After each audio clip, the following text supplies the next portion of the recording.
Welcome into our Christmas edition, last episode of the year of This Week in Missouri Politics.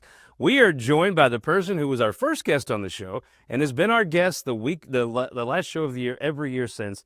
Now, United States Senator Eric Schmitt. Thank you so much for making the time. It's great to be here. What is this? Is this the 10th year, Scott? This is 10. Is it 2014? Yeah. It was 2014. I think this actually makes 10. And we're very grateful that you've always been so nice to make time to join us here on our last show of the year. It's great to be with you. Honestly, I still keep up with the show, and it's good to be on again. Oh, thank you so much. Let's keep up with you.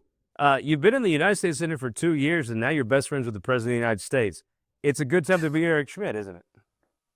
Well, it's been fun. I just tried to be helpful along the way, and the campaign was a lot of fun to spend time with President Trump on, whether it was on Trump Force One or doing some stuff before the first debate or whatever it was. I've just tried to be helpful, and but it was a little surreal. I'll be honest. That last weekend before the campaign, being on that Trump Force One with Robert Kennedy Jr. and Trump and firing up these rallies with 30,000 people. It was a blast, and so I'm just trying to be helpful. And man, he got a historic win, so it's fun. When I spoke to you, you were one of the few people that pretty much predicted the landslide he was going to win in November. You probably weren't, from what you told me prior to the election, you weren't that surprised by election night. No, I mean, you could just kind of feel it. And there's a danger in kind of giving anecdotal evidence of what you're seeing on the ground. I mean, that's kind of a parlor game. But there was something happening. And you got a sense that the American people were ready to reject what had happened the last 4 years, whether it was the COVID hysteria or just the economy wasn't working for them, inflation, the border stuff, 15 million people here illegally. When you talk to real people, you get a sense of what the priorities are, even beyond just what the polling was. And President Trump was really speaking to that. And there was also a cultural thing happening too, Scott. I feel like this last year or so, you saw athletes doing stuff. You saw more entertainers, and, not that, those kind of endorsements actually move voters, but it was much more acceptable, I think, or people felt more comfortable, I should say, to have their Trump sign up or their Trump flag or wear their MAGA hat.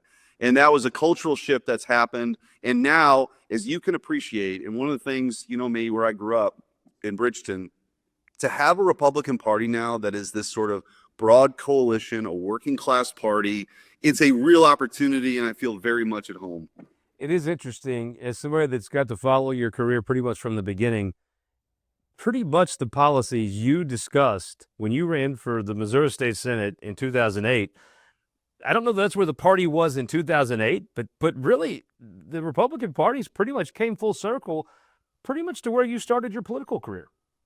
Yeah, I think it's great. And I think this is the long-term recipe. And there's a lot of work that needs to happen, and we need to make sure we deliver on the things that were talked about. But this is the right place for us to be. Now, you have different challenges. I think we talked about it on election night. You have more lower propensity voters that are in the tent. That's a good thing. That's an opportunity, but also presents a challenge. You got to make sure people are motivated to get out and vote, not just in presidential years. But if we do that, it's a multi-ethnic working class party that is focused on like real issues that people care about. And I think 2022 or 2024 was sort of a testament that normal can win.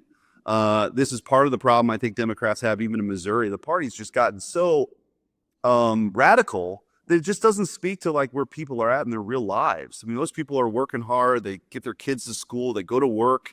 They're just tired of being preached to and looked down to in so-called flyover country. And in Missouri, I think we were this ultimate bellwether state. But I think you're seeing now a transition that Missouri is kind of like, if you want a glimpse into the future of like where the Republican Party is going, where the country's going, I think we're leading on a lot of those efforts. It is an interesting phenomenon to watch the party evolve and change into really what Donald Trump has pretty much made it through the force of his personality. But I want you to tell folks though, you actually get to see Donald Trump like when there's no camera on, right? When you've been alone with him. Tell folks about what kind of guy he is when the red light's not on. So I think that the big takeaway you get is that he loves America like no BS. Like this guy loves the country, and he said it on the trail, but like, he could be doing a lot of things with his time, and nobody's ever had to go through this. I mean, they were like trying to ruin his life and bankrupt him and his family and throw him in jail. And here this guy is coming back and says, listen, there's a better way. And I want to make America great again. But like, when you're in those moments, you get a real sense for this guy. He's determined guy, but he's also got a great sense of humor. I'll give you an example. We were on that plane and we were talking about baseball. Like I was talking about, Albert Pujols being the greatest right-handed hitter in Major League Baseball history. And there were some New Yorkers on that plane who disagreed, but Trump was listening. I think he agrees. But you can just have like real conversations. He pays attention to sports. Like he's, I called him after that first debate. I was doing like the Laura Ingraham show the next day, and I called him and just said, hey, he goes, hey, I just saw you on TV. You did a great job. But I said, hey, I don't know if your advisors are listening, but I want to tell you something. And then, of course, he puts it on speaker. So like everyone's listening. And he's like, what were you going to say? And I was like, the golf line about Biden's handicap being the biggest lie of the night was incredible. Like that was awesome. And you could tell like, it was silent around him. But he's like, yeah, he couldn't break 100, and we ought to do $1 million if he breaks 100 to his favorite charity. Like you can just kind of have a real conversation with the guy. But at the end of the day, Scott, like he's totally committed to the American people, and that just comes through in personal interactions. And I think the American people saw that too. They're like, wait a minute, like we don't want to go down this road we've been going down 4 years. Here's a guy that's willing to stand up, fight back on our behalf, and we love that. Okay, give me the lowdown. A lot of folks, a lot of Americans thought you were the right person to be the attorney general. You decided to not pursue that opportunity. There's a lady named Pam Bondi that's been nominated, Kash Patel. To me, the lesson of the last 4 years is you have to just acid wash the Department of Justice. It just has to be a totally different organization. If that's all Donald Trump did, I think he'd be a wonderful president. He's done a wonderful thing for the American people. Does he have the right people in place to totally strip that down to the studs? I think he does. So one of the things that's consistent here is he's putting in people who are real reformers. And for me, it was an honor to be considered or thought of that way, but this was the right place for me. I ran for the Senate. We're just getting started here. There's 4 years now with President Trump in office, and I think I can have a meaningful impact for Missouri and for the country. And so it was the right call for me, and I'm excited about it. It's going to be a lot of fun. But Pam Bondi, I've known, and she comes from AG world. She was the Florida Attorney General. She's tough as nails. She was actually in my office this week, and we talked about her vision. I mean, she wants to restore credibility to that agency that's lost so much of it over the last few years. I mean, if you remember during COVID, Scott, they were like investigating parents who showed up to school board meetings under the Patriot Act. They're going after Catholics. I mean, just really lost its way. There's a lot of men and women in that department, and including in the FBI that I worked with as an AG, that are good people. But the leadership has completely lost their sense of direction. Merrick Garland and Joe Biden, I think it's going to be one of the great stains of this administration the last 4 years, how they've handled it. So having Kash Patel in there, he's going to mix things up. All these people he's nominating, the consistent theme here is they're disruptors. And if I had to kind of like crystallize the 2024 election, it was the disruptors against the establishment. The American people want some real changes. And the truth is, a lot of the changes can come from the Article 1 branch or the legislature, and we have oversight, but you really need reformers to lead those agencies, set the tone, set the culture, and that's what, Donald Trump's trying to do. What do you believe? You look at some of these picks he has, there's a little controversy around them. It just looks to me like it's time to totally remake the Department of Justice. It just feels like even Joe Biden agrees. I mean, even he says there's corruption in his own Department of Justice. It seems like maybe the one thing Democrats and Republicans could agree on. Well, it's also a unique opportunity. And I've talked about this again, like when country before country was cool. Like this administrative state that's just gotten so big, Scott. You could name the agency, Department of Transportation, that's doing stuff they shouldn't do. It's HHS. All these. They've had this mission creep. They're so big. They're not accountable. Somebody in, West Butler County, and this is a true story, years ago, and I was in Northwest Missouri, and a farmer told me, he's like, Eric, I just don't ever remember voting for the deputy undersecretary of the EPA. Yet that person can write a guidance letter and put that family farmer out of business, or take out an industry, or take somebody's livelihood or their liberties away. We got to change that dynamic. But the only way you can do it is you need structural reform, but you need reformers on the inside who are going to say, you know what? We don't need to be doing this thing. And by the way, we shouldn't be spending, $80 million across the world teaching them how to implement DEI in foreign countries. Like American taxpayers would reject that if they had a chance to vote on it. We would reject that if we had a chance to vote on it. And that's the kind of reform I think that we're talking about, which is if you think banning gas stoves is such a great idea, we should have to vote on it, right? And guess what? Nobody's going to vote for that nonsense, but they get to hide behind all this with these agencies. So again, Trump's picks on these are by design. I mean, these are people who are going to go in there and shake things up, and we need it. All right, let's talk about Missouri. New governor that you know very well, you served with for quite some time, and Mike Kehoe. Tell folks about him. Mike's a great guy. I mean, he's a natural leader, and he always was, whether it's a state senate or his job as lieutenant governor. I mean, you could tell that he wanted to be as helpful as he could. He got around the state. He worked hard. Missourians, generally recognize that and reward hard workers. And Mike's, a really, really hard worker. I think he's going to go in. He's got relationships. He's got an agenda. I mean, he's talking about, education reform and eliminating the state income tax. I mean, these are big, bold ideas that I hope he can actually execute on. He's got super majorities to go do it. He's got the relationships. So I'm excited to work with Mike, and I'm going to do whatever I can here at the federal level to support what, they're doing in Jeff City. Andrew Bailey, your successor. The elitists at the Federalist Society seem to hate him, but by God, Fredericktown loves him. Tell folks about Andrew Bailey. He's great. Andrew, when you have an office like that, that I had as AG for 4 years, I mean, we did some big stuff. We were, whether it was, masking in the schools or student loan debt or the censorship stuff. And, it's not your call when you leave. It's ultimately was Mike Parsons' call. But he made a great decision with Andrew Bailey. He's just done a great job. He's a humble guy. He's a carried the drives you started into the end zone. Yeah, he absolutely. And he's got his own stuff he wants to do too. And he's going to have a real runway now with a full term to continue to do that good work. And Andrew's a friend. He does a great job as AG. Speaking of Missouri, Faurot Field crowned your De Smet alma mater as state football champions. Yeah, the Palace on Dallas delivered another state championship. So we're happy about that.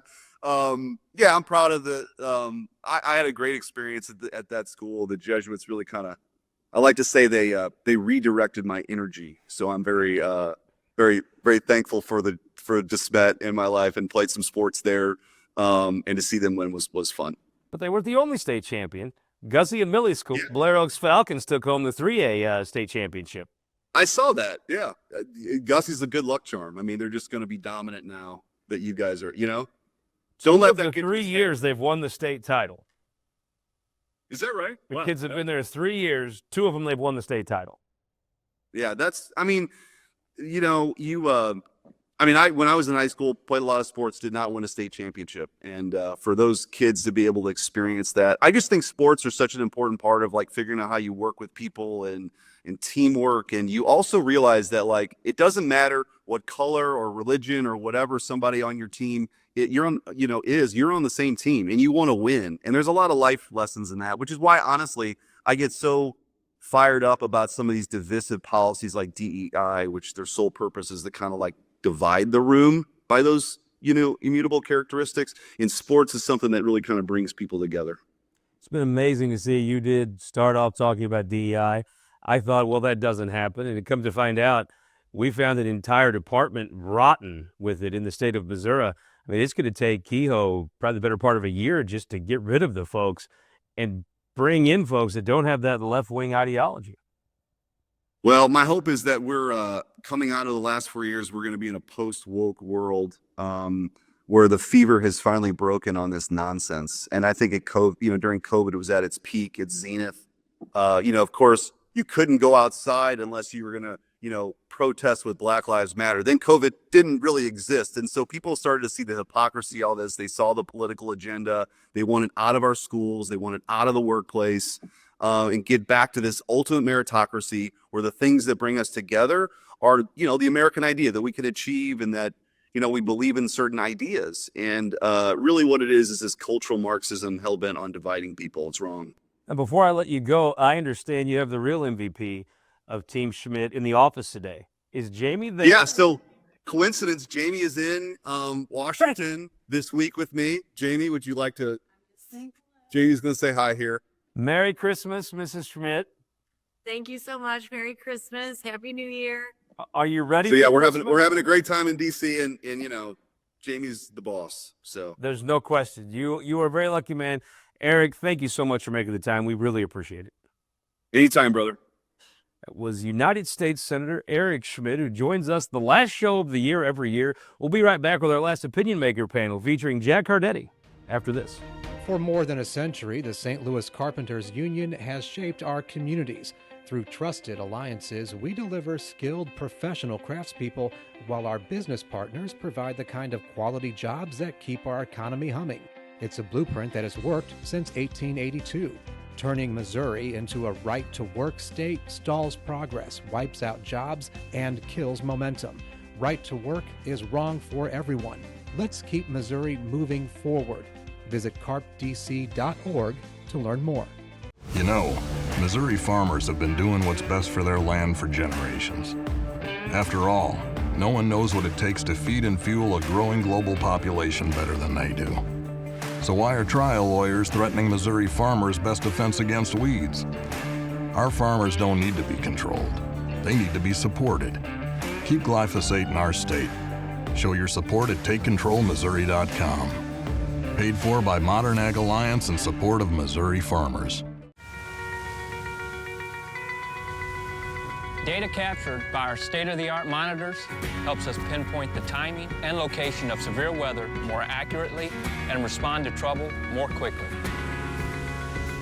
Ameren Missouri's investment in smart technologies like this is one way we're improving reliability and restoring power faster than ever. Responding to trouble before trouble hits. That's energy at work.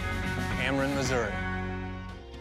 Welcome back to our final opinion maker panel of 2024. We are joined by John Ratliff. Thank you for making the time. Thanks for having me. I'll be on my best behavior today because Casey Burns is here. Thank you for joining us. That's right. Thanks for having me. Pat Thomas, the former writer of the state budget, now the ruler of the Missouri Senate. Thank you so much for joining us. Thanks for inviting me. Ed Jack Cardetti, the Prince of Phelps County. I sure appreciate the time. Jack, this is the last show of the year. Tell me, what was the top news story of 2024? I think when you look at it, it's Mike Kehoe being the 58th governor of Missouri, elected to that. I mean, won a really tough three-way primary. A lot of people thought you can't beat an Ashcroft or whatever. Sure. But he'll come into office on day one of the more prepared governors we've ever had. That'll raise expectations, obviously, for him. But I think he has all the tool sets to be successful. So, Brandon Modot, as on the commissioner chair of Modot, state senator, state senate leadership, lieutenant governor. I do think you can make it. He's the most prepared person to be governor. And he's not using the governor's office as a stepping stone somewhere else. He ought to be. He's a very successful businessman. He should be retired right now. But instead, this is what he's always wanted to do. John Ratliff, it is, I think, a new day. You have a state senate where some of the folks from that leadership race 6 years ago, they're all term limited.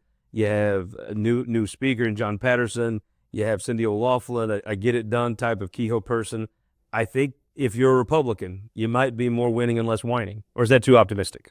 I think it's a little optimistic, but I'm kind of a pessimistic person. What I would say overall is I think there's a huge opportunity for Republicans right now. I think with the Senate leadership team we have coming in and the House leadership team we have coming in, and then with, again, Governor Kehoe, I think there's so much we can get done.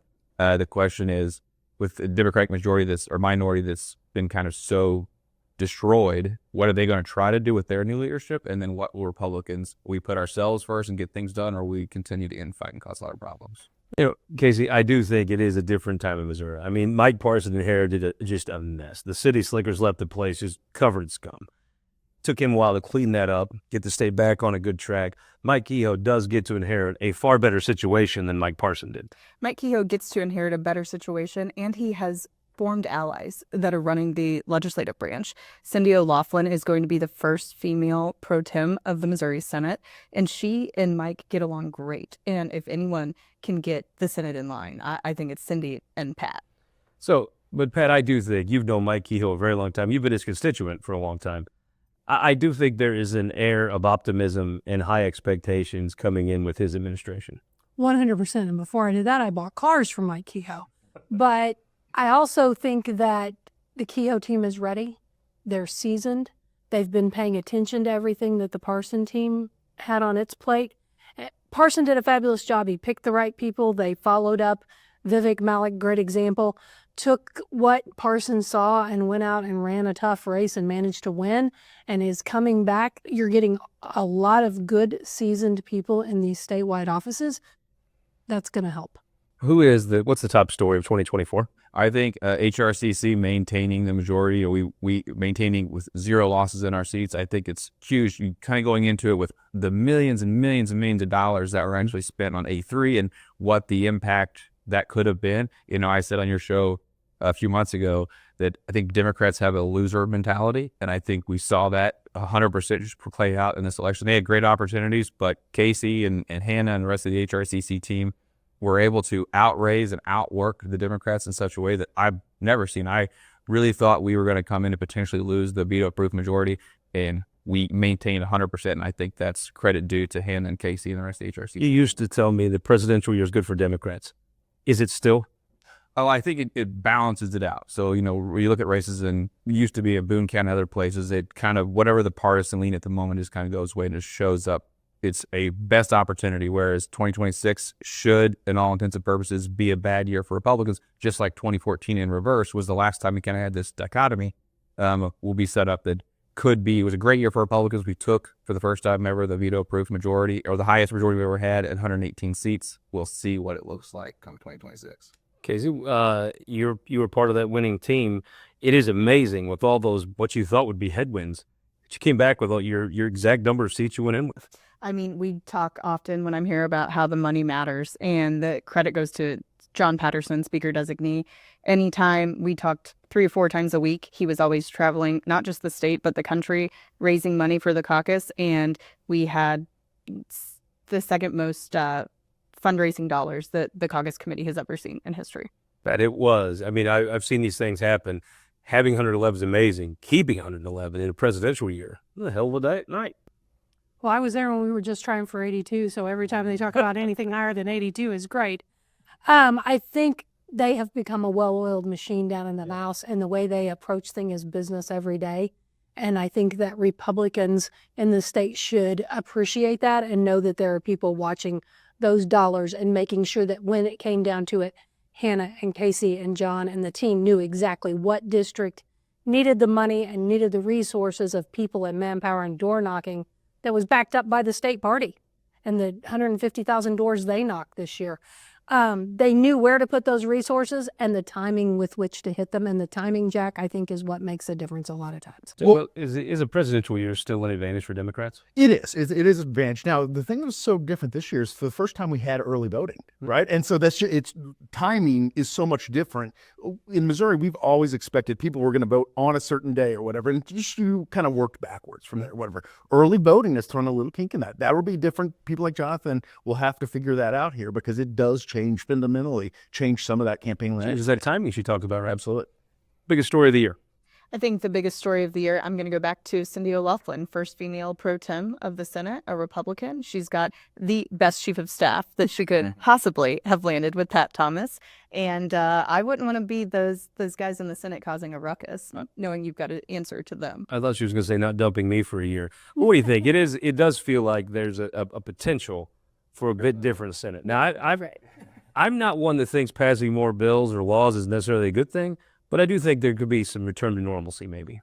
I think there's a huge opportunity. There's a big vacuum that's going to exist now in the Senate with the fact of the Freedom Caucus side, I should say, and who, if anyone, tries to pick up that mantle. And prior to kind of Senator Eigel and Hoskins and others, they weren't as successful. And prior to that, you had one Senator Schaaf or Senator Crowell kind of led the effort. They were the brain and the voice.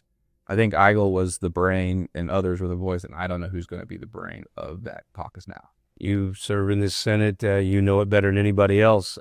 I do feel like there's a little bit of an oxygen maybe in the room that can maybe return. It shouldn't be easy to pass a law, but maybe it's actually possible now.